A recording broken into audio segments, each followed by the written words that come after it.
My name is Aryana Police. I'm a senior and I'm in Kids for Chickens 4-H Club. Today I'm showing a Scandaroon pigeon. This is an old cock and his leg number is 3142. Scandaroons are a utility breed originating from Germany, and they're primarily used for exhibition as well as squad production. So starting with the head, with the beak, there's the upper mandible, the lower mandible, the nostril, the wattle on top, the eye with the eye sear around it, as well as the ear and the earlobe, and here in the front is the bib. So I'm checking the head and the beak. I'm looking to make sure that the beak is properly aligned and isn't crooked. There isn't an extreme overbite. Especially on a Scandaroon, I want to look on the eye sear, make sure it's a bright red, which is something that's very important to the breed. I'm also making sure that the eye color matches the variety description, which in this case would just be dark.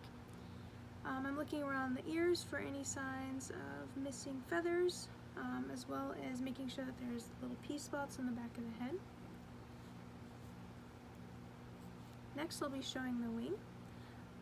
I'm gently pulling out the wing to show the flexibility and extend the entire wing to show all the feathers. So starting here is the primaries, here's the secondaries with the axle feather in the middle, the bow and the bar, and the coverts covering the top. I'm going to check underneath for the webbing, and I'm also looking underneath the wing, which is a very warm spot on the bird, for any signs of external parasites. I'm also going to check in the feathers and hold towards the light to make sure that there's no parasites on the feathers.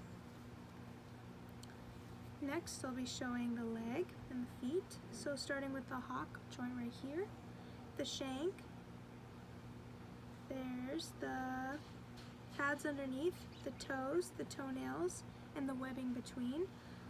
On the leg, I'm checking to make sure that it has all of its toes as well as a nail on each. Looking for any sores on the bottom, which could indicate bumblefoot.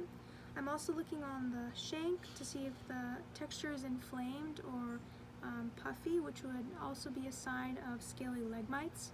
If my bird had scaly leg mites, then I would soak the leg in oil to suffocate the mite. I'm also checking to make sure that the nails are all there, not broken, and their color matches the variety description. Next, I'm showing the tail. So I want to gently pull out the tail feathers. On this bird, I would fault it for having broken tail feathers. On this particular variety, all the tail feathers should be black because it's black pied.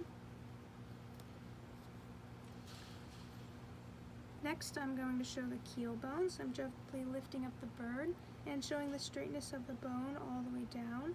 I'm feeling for depth and straightness, which in a utility breed, which is meant for squad production, it should be really straight and show a lot of depth, because on the breast meat, that's the most expensive cut on both chicken and on squab.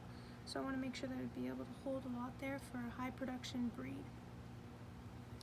My name is Aryana Police, and this concludes my poultry showmanship.